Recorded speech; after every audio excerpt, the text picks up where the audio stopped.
Jodhpur range की sector team का झाड़ू फेरो अभियान परवान पर है।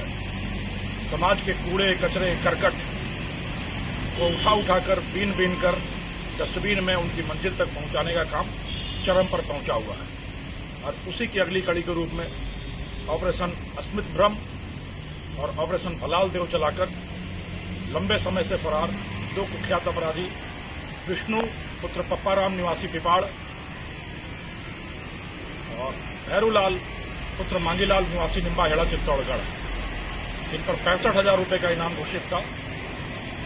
तो लंबी मशक्कत के बाद नाटकीय अंदाज में गिरफ्तार करने में सेक्नो टीम को एक बार फिर बड़ी सफलता मिली है। इनमें से एक अपराधी नशे का रंग जमाकर आदमियों की जान लेने को आमादा था, तो दूसरा रंग जमाने के नशे में आदमी की जान लेकर फरार था। करीब 2 वर्ष पहले एक लोमहर्षक हत्याकांड में विष्णु ने एक व्यक्ति की चाकू घोंपकर हत्या की और 2 वर्षों से फरारी काट रहा था। इसके लिए चलाए गए ऑपरेशन का नाम अस्मित भ्रम इसलिए रखा गया कि यह हमेशा पहचान की दुविधा, पहचान के संशय, पहचान के भ्रम का शिकार रहा। स्टोन क्रशर पे चिराई गांव में मारने किसी और को गया, हत्या किसी और की करके चला आया और फिर अब अपनी पहचान कभी कमठा मजदूर बनकर, कभी विद्यार्थी बनकर, कभी कपड़े के दुकान के सेल्समैन के रूप में जयपुर के जौहरी बाजार में रहकर यह लगातार अपनी पहचान बदलकर गिरफ्तारी से बचा हुआ था। और कहते हैं कि आखिर तुम्हें आना है,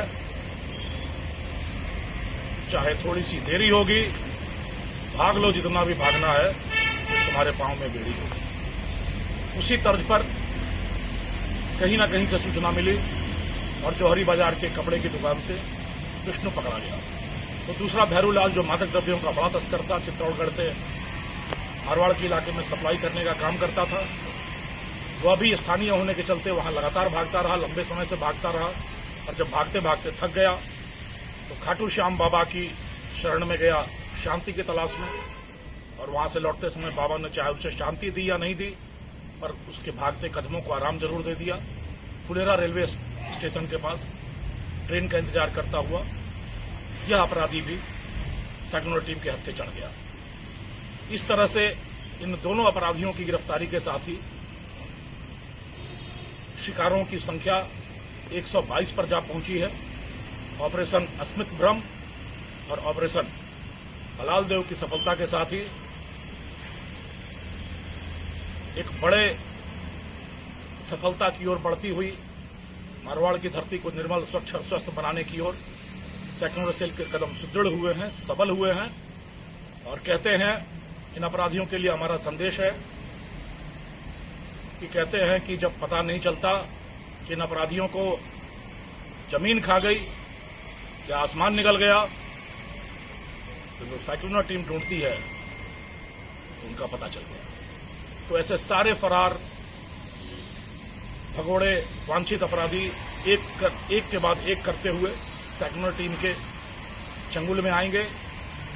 बेहतर होगा कि वो पहले ही पश्चाताप करें, अपने पापों का फल भुगतें और समाज की मुख्य धारा में शामिल हों। एक बार फिर निर्मल, स्वच्छ और स्वस्थ होती मारवाड़ की धरती को सलाम और शानदार कार्रवाई के लिए सेक्टर टीम का अभिनंदन।